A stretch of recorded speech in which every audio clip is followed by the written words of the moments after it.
What's up, guys? How are we doing today? Hope y'all are doing fantastic. So Trump announced India and Pakistan agreed to a ceasefire. That's what we're going to talk about today. It's going to be fun. See you in a second.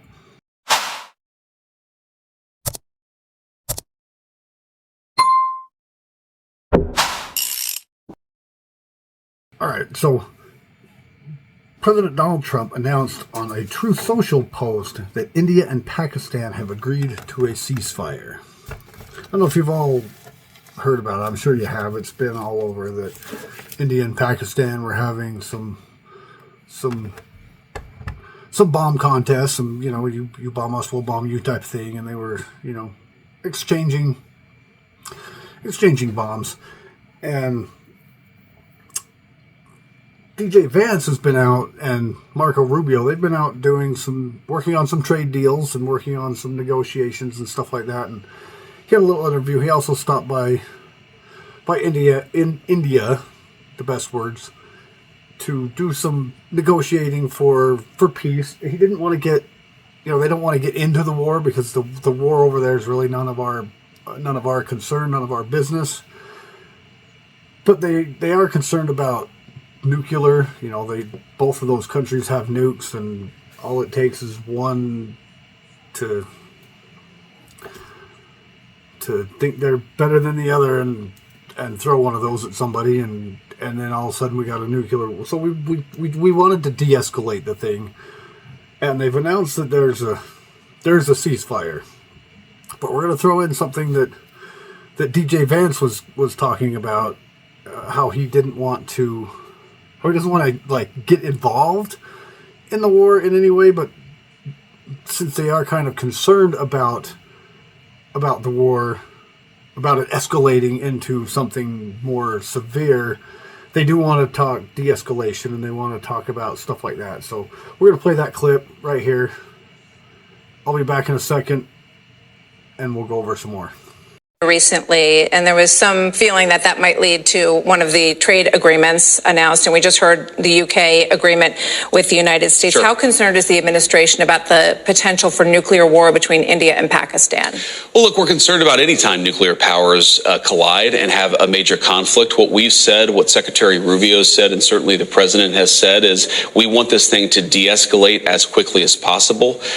We can't control these countries, though. Fundamentally, India has its gripes with Pakistan. Pakistan has responded to India. What we can do is try to encourage these folks to de-escalate a little bit, but we're not going to get involved in the middle of a war that's fundamentally none of our business and has nothing to do with America's ability to control it. America can't tell the Indians to lay down their arms. We can't tell the Pakistanis to lay down their arms. And so we're going to continue to pursue this thing through diplomatic channels. Our hope and our expectation is that this is not going to spiral into a broader regional war or, God forbid, a nuclear conflict. But sure, we're worried about these things. But I think the job of diplomacy, but also the job of cooler heads in India and Pakistan, is to make sure this doesn't become a nuclear war. If it happened, of course, it would be disastrous. Right now, we don't think that's going to happen. Okay, so President Trump announced on his Truth Social post that Pakistan and India have agreed to a ceasefire.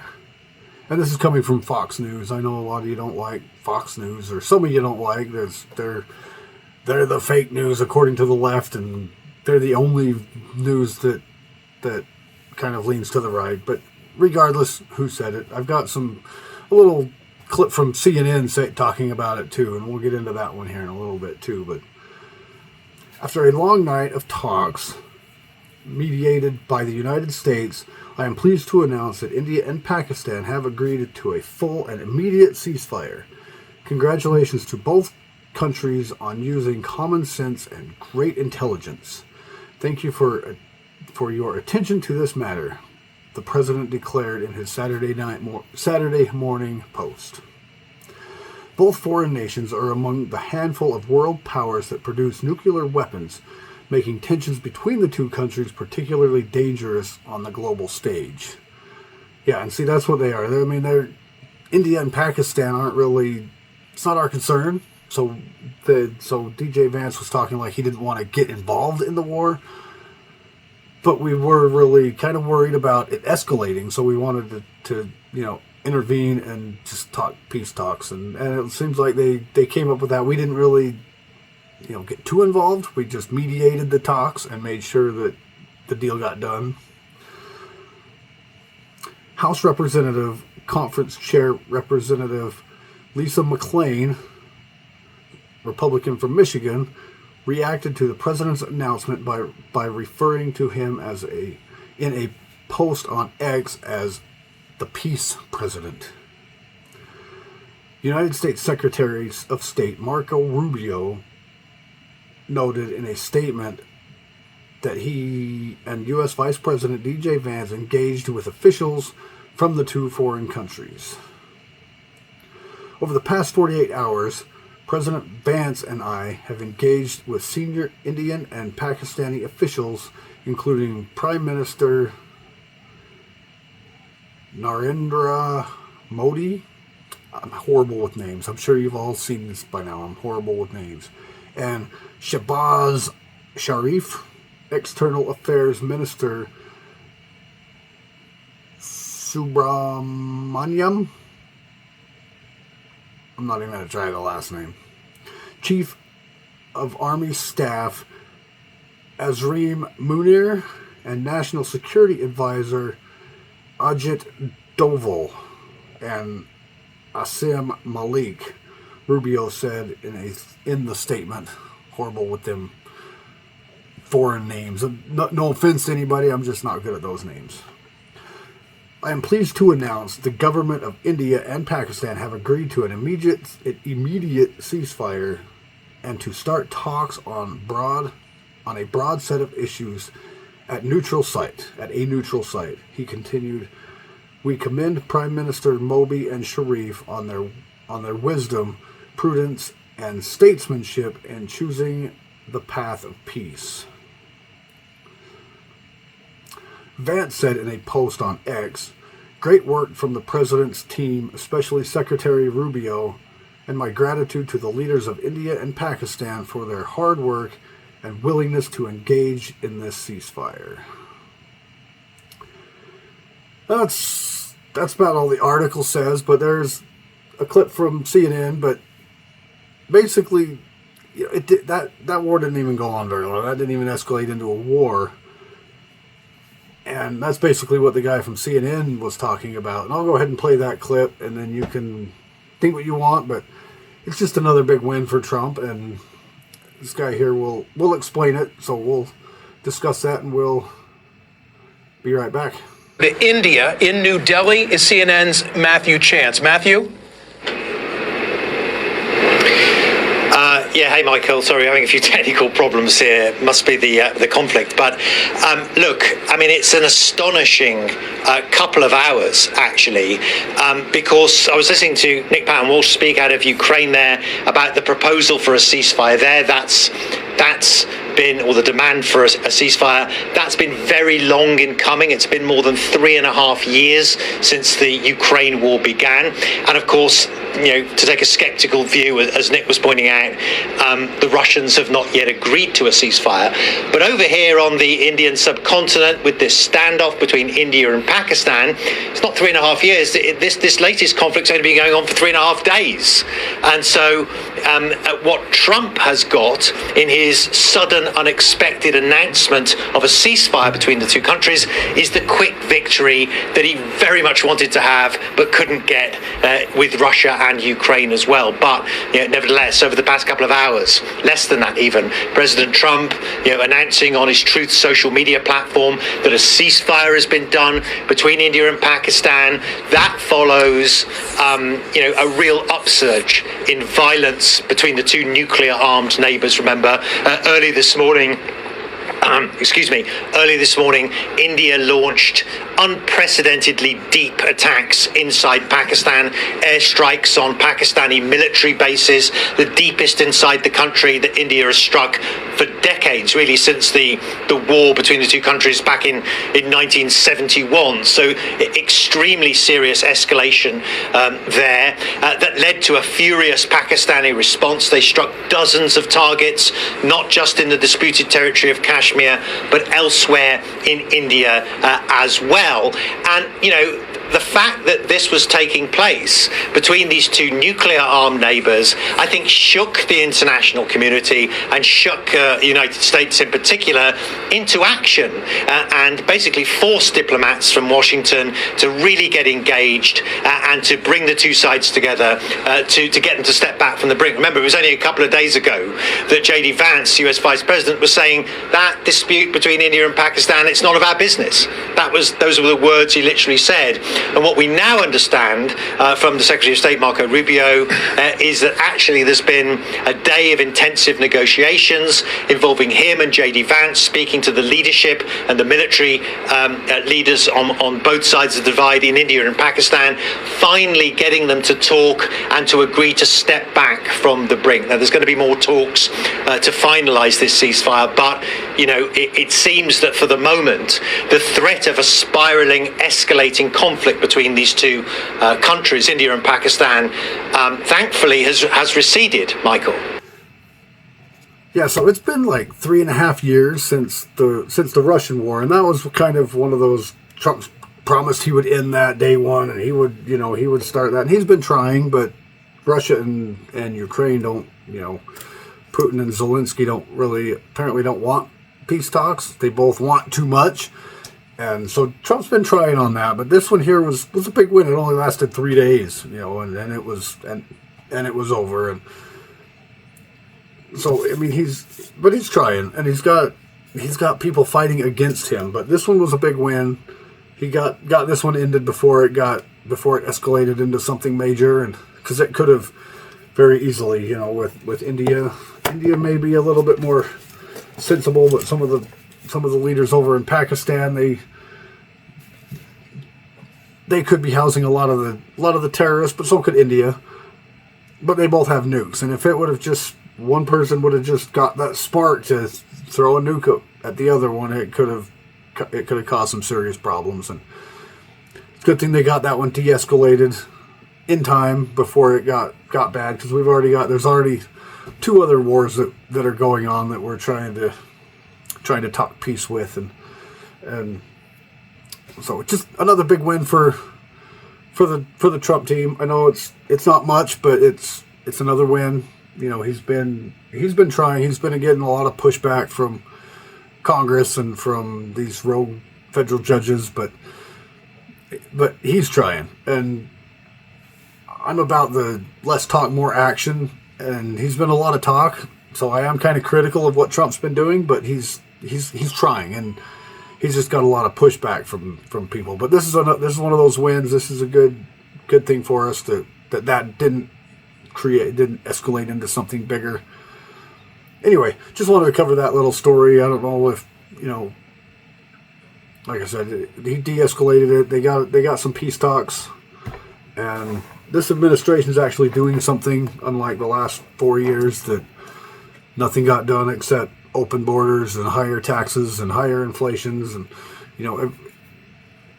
nothing else got done except 2 wars got started under our last president, and now Trump's in here trying to end those 2 wars. But it is what it is. But anyway, another win for the Trump administration. Let's chalk it down. Like I said, it may not be a huge win, but it's a win. A win is a win. It doesn't matter if you win by an inch or by a mile, but a win is a win. And we got that one handled. Hopefully it can stay handled.